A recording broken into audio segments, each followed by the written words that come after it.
kami akan kehilangan kebun ini dalam beberapa bulan lagi ya teman-teman.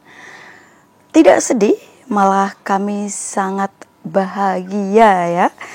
Nanti akan saya beritahu alasannya. Sebelumnya saya ingin memberikan update bagaimana kondisi kebun dan tanah setelah dilanda oleh musim kemarau yang sangat panjang ya di Indonesia, terutama di Bali.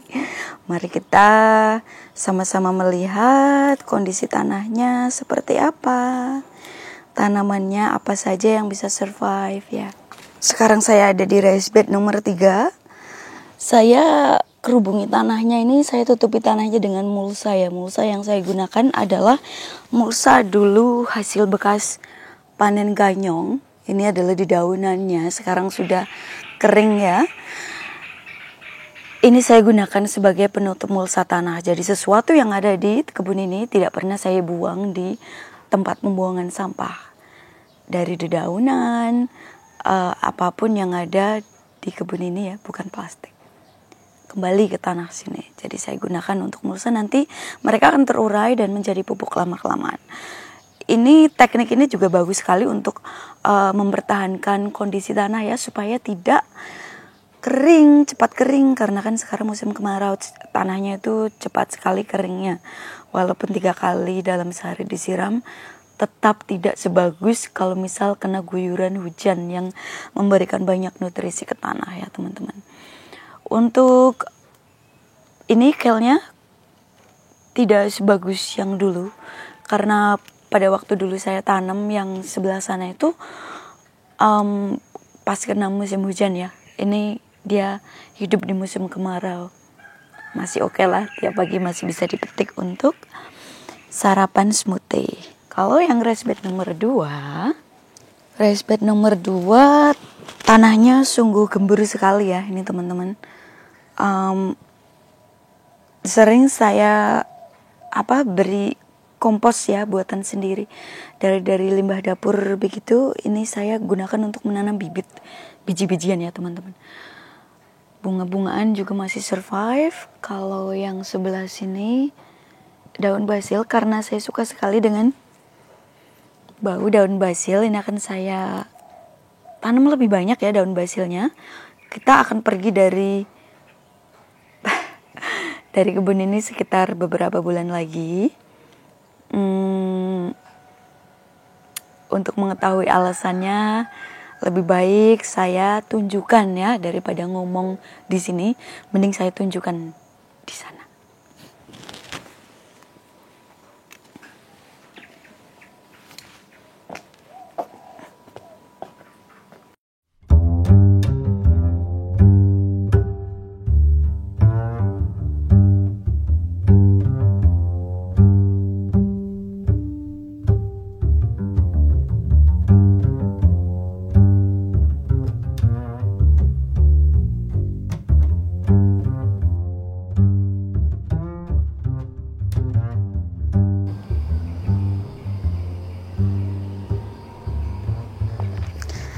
Ini dia alasan mengapa kami akan meninggalkan kebun itu dan rumah itu ya teman-teman. Rumah impian kami yang kita sendiri desain ya, bukan kita yang desain, maksudnya kita sendiri yang memberikan ide ya, seperti apa rumah yang akan kami bangun dengan konsep seperti apa. Inilah dia rumah impian kami, saya dan suami. Kita mengontrak di rumah itu sekitar 10 tahunan ya teman-teman. Musim pandemi juga kami tetap mengontrak, karena saya takut itu diambil orang, jadi saya tetap kontrak walaupun saya tidak tinggal di situ. Saya dan suami musim pandemik selama 1 tahun kan pindah ke Australia. Jadi rumah dan kebun itu kan kosong. Itu kenapa seperti hutan rawa-rawa ya dulunya. Ini dia. Saya sedang berdiri di lantai 2. Jadi ceritanya begini. Di tahun 2018 kami purchase lahan kosong ya, lahan kosong masih di area Bali. Senang sekali punya properti di Bali ya teman-teman, sangat bangga. Apalagi semuanya dilakukan secara legal ya teman-teman, nyewa notaris, membuat sudah hak milik tanahnya. Lalu tahun 2020 kita sudah mulai membangun, sedang bukan ya, kita sedang memikirkan untuk membuat izinnya bagaimana. Tapi ada kendala pandemik, jadi pindah ke Australia. Lalu di tahun 2022, sedikit demi sedikit uang sudah terkumpul dan buatlah izin PBG. Saya yang membuatnya sendiri, tidak menggunakan agen. Kalau menggunakan agen bisa menghabiskan uang sampai 80 juta. Mungkin lebih ya. Saya sendiri yang membuatnya. Of course lah, kita apply-nya di website SimBG ya. Lalu sebelumnya saya cari dulu nih arsitek, MEP, terus struktur, semuanya ini, ketiganya ini biasanya bisa kita cari dalam satu set di arsiteknya ya teman-teman. Semuanya warga Bali, lokal, berlisensi ya, karena itu satu syarat penting ya untuk membuat PBG izinnya. Arsiteknya harus yang sudah memiliki lisensi ya, atau sudah bersertifikat. Jadi tidak main-main ya untuk mendesainnya. Dan kemudian setelah beberapa bulan kita nemu konsepnya, ini adalah konsep Scandinavian Balinese. Jadi masih ada Skandinaviannya, ada sedikit Balinisnya ya teman-teman. Terus untuk interiornya nanti akan saya buat sendiri menggunakan konsep industrial ya teman-teman. Jadi ketiga ini akan berpadu. Mudah-mudahan bagus sekali dah ya. Saya berdiri di lantai 2. Ini adalah kamar tamu. Tripod yang sedang berdiri sana adalah kamar tidur kami. Kalau kita lihat di sini, ini adalah ruang void ya. Halo. Ada yang ngeliat. Kemana? Oh, oke, kita lanjut. Ini adalah ruang void. Ini adalah ruang tamu yang nanti dibukanya itu adalah langsung ke kolam renang ya teman-teman. Jadi kita di sini juga ada kolam renang. Terus di depan sana bisa terlihat ya septic tank. Bagian sananya ini.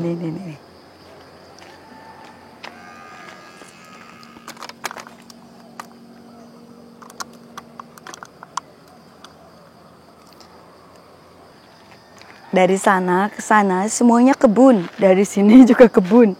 Lalu kita lihat di depan sana juga kebun. Di samping sini juga kebun. Belakang sana juga kebun ya teman-teman. Jadi senang sekali bisa memilih desain rumah setelah kita tahu jati diri kita. Kalau saya kan suka berkebun. Jadi rumahnya ini mulai dibangun dari awal, ngadepnya kemana. Kebetulan tanah di sini sangat subur teman-teman. Saya sudah biasa menangani tanah yang dikontrakan sana. Tanahnya itu kapur putih. Saya memberikan kompos-kompos saja di atasnya. Kalau di sini 3 meter masih tanah gembur. Senang sekali kan? Jadi pagi ini saya lebih bicara ke prosesnya ya teman-teman. Proses kami membuat rumah impian ini ya. Ada tupai. Ada tupai di pohon. Jadi mulai dari awal ini kan lantai 2. Jadi untuk membuat izinnya itu harus ada tes soilnya dulu. Rumah ini kita desain dengan rumah anti gempa ya teman-teman. Makanya besinya itu banyak sekali dan gede-gede. Strukturnya itu sangat kuat. Lalu mulai dari tes soil itu juga sebagai syarat untuk membuat izin PBG di SimBG ya teman-teman. Lalu setelah itu apa? Kita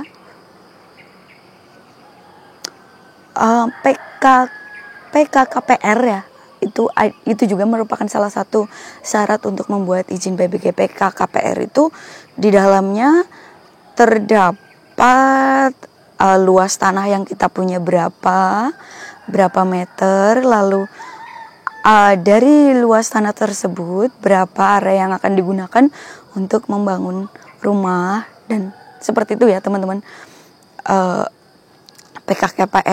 PKKPR sukses, tes soil sondir sukses, barulah saya membuat izin PBG di Simbege. Lalu juga setelah proses dalam Simbege itu tidaklah cepat ya, butuh sekitar 6 bulan.